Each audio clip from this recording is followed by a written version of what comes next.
Well, good evening, everybody. We feel very relieved tonight. The Democrat shutdown is finally over, thanks to House and Senate Republicans who stood together to get the job done. Absolutely no question in anybody's mind now that the Democrats were responsible for this. What happened? Millions of American families went without food on their table. You had millions of Americans stranded in airports with their flights canceled and delayed. You had troops and federal employees wondering where their next paycheck would come from. The Democrats openly admitted, many of them said it in their own words, that they used the American people as leverage in this political game. They knew that it would cause that pain to the people, and they did it anyway. They did it for their own selfish purposes, their political purposes, and it was a game they played with real people's lives. It's something that is very difficult to forgive. I want to say that all this was utterly pointless and foolish. This outcome was totally foreseeable. I said that this would be the outcome when all this began back in mid-September. They did it anyway. Democrats admitted that they used the people as leverage, and they got nothing for their selfish political stunt here. They didn't achieve anything with this at all. And anyone who studied history would know that shutdowns never yield any positive result. It just hurts people. I said on the House floor a little while ago that we did all this in good faith. From the very beginning, I was insistent about this. Our leadership team was. The Republicans did the right thing. We had a nonpartisan continuing resolution. We didn't have any Republican priorities on it at all. We just said, in good faith, let's keep the lights on. Let's keep this going for another 7 weeks so that the Congress can do its work, so they can get back to the regular appropriations process, the way that it is supposed to be done for the people, so that we're good stewards with their money. That hasn't been done here in a long time. And we said we want to get back to that. Now, I'm pleased that tonight on the CR we had 3 appropriations bills that we'll send over to the President's desk in just a short amount of time tonight to get signed into law. That's an innovation, too. As you all know, it's been years since Congress actually did separate appropriations bills. I'm proud of that achievement, but I'm really sad that it took us so long to get here. It was so much pain that had to be endured to get to this point. Voters are going to remember which political party played games with their lives.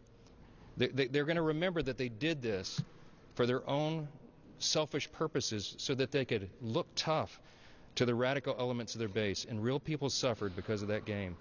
So now that we've got the lights back on, we've got the government reopened, the President will sign that triumphantly tonight, and Republicans will get right back to the work that we promised the American people that we will do. We're going to deliver for the American people, as we have been doing. And I'll leave you with this thought. There's a split screen in America right now. There's a split screen. On one side of the screen you have President Trump and the Republican majorities in the Congress and the Senate and the House doing the work for the American people. Look what we've achieved in the first 10 months of this year. You can make an argument that it's the most productive season for a new Congress and a new presidency, a new administration, at least in the modern era, maybe of all time. Just in this short amount of months, we got the border secured. We fulfilled that promise. We are working on the crime crisis around the country. We have new trade agreements. We have a return to American energy dominance. We have cut taxes, the largest tax cut in U.S. history in a literal sense. We're cutting regulations. We're ending fraud, waste, and abuse out of government. We're shoring up the safety net programs like Medicaid so that it's there for the people that desperately need it, and it is not being abused by illegal aliens and by young able-bodied men who are not eligible to receive that. We are doing all this good work. The President, meanwhile, is using his authority to change the world, literally. He has ended 8 wars around the globe. All of this is happening on the Republican side and so much more. That's on one side of the screen, and on the other is the Democrat Party. And what have they done? What do they have to show for the last 10 months of government here? They shut the government down. They voted 15 times to close the government and exact that pain on everyone. We can never forget that. They haven't achieved anything beyond that except pushing ICE officers around and really spurring on political violence. So I want to say that there's a reason the Democrats are in disarray right now. There's a reason they don't have an identified leader of their party. There's a reason that their favorability, even amongst those in their own party, is at lowest of all time. They don't have a platform, a principle they can defend. They don't have a leader, except for Mondami, who's the new mayor of New York City and leading the party into Marxism and socialism. I think everybody should consider that split screen. I think you should look at it truthfully and honestly and objectively. And I think you can evaluate for yourself which party's working for the people. We're anxious to get that done, to work on health care and affordability and all the issues to continue doing what we've done. And we look forward to rolling that out for you in the next several days. A few questions, yes? You said earlier that you would repeal that FBI provision that's in the bill right now. Do you have assurances from Leader Thune that he will bring it up in the Senate? I did call Leader Thune this morning. I want to say that he's a principled leader. I've enjoyed working with him. We've got a great working relationship and a good friendship. He's a trustworthy, honest broker. And that's why I was so surprised when we found out about that provision. It was put in our clean CR at the last moment. I'm just be honest. I'm very transparent with you all. I was very angry about it. I was. And a lot of my members called me and said, did you know about it? We had no idea. That was dropped in at the last minute. And I did not appreciate that, nor did most of the House members. Many of them are very angry about that. So we will be bringing that up. We'll probably pass it on suspension early next week, and we'll send it over to the Senate. I had a conversation with Leader Thune early this morning about it. I think he regretted the way it was done, and we had an honest conversation about that. I didn't ask him for any commitment at that time because I had a lot on my plate today, and I've been busy ever since that conversation we had early this morning. But I'm going to speak as truthfully to him as I am to all of you and tell you that I think that was way out of line. I don't think that was a smart thing to do. I don't think it was the right thing to do, and the House is going to reverse it. We're going to repeal that, and I'm going to expect our colleagues in the Senate to do the same thing. Mr. Speaker, you say that you're for full transparency, so why not just urge all your Republicans to vote for this massive Connell bill on the Epstein files next week?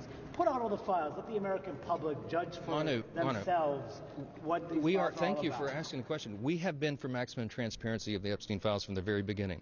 What I was opposed to is the reckless disregard that was used in drafting the discharge petition. And we've been over this many times, but it was not drafted in such a way that it would adequately protect innocent victims. We have a responsibility to do that. There's as many as 1,000 women, by some estimates, of people who have been victimized because of the sex trafficking and Epstein and all these horrendous, heinous crimes, and we can't have them subjected to any further harm. So we wanted to make sure that whose names were properly redacted out of the files. But the discharge petition is not only reckless, it is also a totally moot point. The Oversight Committee has been working, as you all know, around the clock, working on this. And you have some of the toughest members of Congress on the Republican and Democrat side who are working in bipartisan fashion to go through and release those files. As we stand here tonight, I think we're up to over 50,000 pages of records that are out in the open. You can go online tonight if you're at home and go through it yourself. And the Epstein estate files thus far has been the biggest tranche of important information. We found that outside of the scope of the discharge petition because it was never even anticipated or included in the discharge. The Oversight Committee, well, let me finish. The Oversight Committee has been digging into that, and some of the most valuable information was in the estate files. It includes Jeffrey Epstein's own personal logs, his travel logs, his financial ledgers, his daily calendar. All this is now out in the public, and more is to come. Chairman Comer of the Oversight Committee has done an extraordinary job. You have, again, some of the most notable members in Congress working on that around the clock, and they will continue to have full disclosure. I want to say this tonight, and I think this is a shame to a lot of the Hill Press Corps. I'm not going to name any of you by name, but I haven't seen many stories written yet about the fact that we put the discharge up for unanimous consent on the floor tonight. The Republicans, the Speaker, and the Republicans asked for unanimous consent to just go ahead and pass the discharge because I think it's a moot point. The Democrats objected to the unanimous consent. Nobody's written a story about that. That's stunning to me. How can you miss that? If it was about transparency, if it was about full disclosure, there's two questions you should ask every Democrat in the House and Senate. Why didn't you bring this up during the 4 years of the Biden administration when the Biden DOJ had all these records the entire time? Nobody ever said a word about it. They didn't care. Now it's the biggest thing in the world. Didn't matter at all when Joe Biden had the files. And secondly, if they're for transparency and they really want all this to be out and there's such this urgency, then why did they vote down the unanimous consent to pass the discharge petition tonight? I can't answer that question, but they should. And every one of you should ask them about it. Yes. Thank you. There are several members of your own conference that support at least a 1-year extension of ACA subsidies. Others have alternative plans. Now that you're beyond this and as January 30th deadline looms, are you willing to put any one of those measures potentially on the floor? I've been asked 100 times whether I'll commit to putting any ACA extension on the floor. What I have said from the very beginning, and we were consistent about this, and you all know from day one, The first order of business was to get the government open and working for the people again. It's the most basic responsibility, and we finally got that done tonight. And I said, as soon as the government was open, we would turn our attention to health care and all the other issues that are out there. We are willing to work and have always been willing to work in good faith with anybody in this building who wants to bring down the cost of health care. The Unaffordable Care Act, the ACA, did exactly the opposite of what they promised it. When the Democrats passed their health care law back in 2010, you all remember, the average American would have their premiums reduced by $2,500. They swore to you, and that was not true. And I think the people that drew it up knew it was not true in the very beginning. It was a lie. The people that were the architects of Obamacare, of the ACA, wanted single payer. They designed a system that they knew, they had to know, because they're really intelligent folks, was going to implode on itself. They knew that it was not sustainable. And what has happened since that time, and we're going to be going through this in great detail next week. Get ready. We're going to take you through a timeline of who destroyed American health care. And I'll give you a hint. It didn't have anything to do with the Republican Party. It was the Democrats. They're the ones that gave you the Unaffordable Care Act. They're the ones that have been trying to subsidize it and prop it up and add to it ever since. We're the ones that have been trying to fix it. The Republican Party has. What has happened since the Democrats wrecked American health care is that your premiums have gone up by some cases 60%, in some cases more. And it's going to go up further. So their solution is right now they want to subsidize it further. They want to subsidize insurance companies. They want the COVID era extension that was created by the Democrats themselves. They created the subsidy. They're the ones that put the expiration date of December 31 of 2025 on that. They knew it wasn't going to be permanent because it was a boondoggle. And now they're trying to claim it's Republicans' fault? The Democrats created it. The Democrats broke it. The Democrats are driving your cost up. Who are you going to trust to fix health care? It's the Republican Party.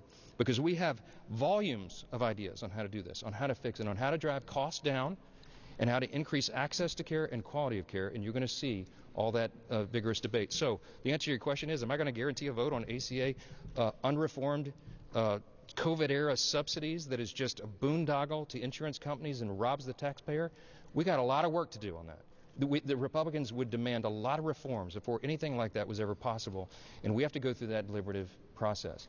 We have currently 433 members of the House of Representatives. There's a lot of opinions in this building, and on our side, certainly a lot of opinions on how to fix health care and make it more affordable. I have to allow that process to play out. I'll leave you with this. The biggest objection that I had to Chuck Schumer and Hakeem Jeffries, who are playing political games with people's lives when they shut the government down, was Chuck Schumer came out and said the quiet part out loud. I don't even think he realized he has no self-awareness. But he came and cried to all of you that I would not agree to go into a back room and make a four corners agreement on these issues. That just he and I and Hakeem Jeffries and Leader Thune would go in a room and make this decision for the entire population of America and block out all of our colleagues as if they had no voice in it. That is why Washington is broken. That's why Congress hasn't worked well for people. That's why they don't have a lot of faith in what goes on here. And I'm committed to trying to restore that faith. And one way we do that is we get back to regular order and we allow all the duly elected members of this body to have their voices heard. I'm not playing games, and Chuck Schumer, I'm not going in a back room with you and making a four corners deal on anything. And I hope you understand that. Thank you all. We got the government open. Let's celebrate tonight. They did the right thing. We congratulate them.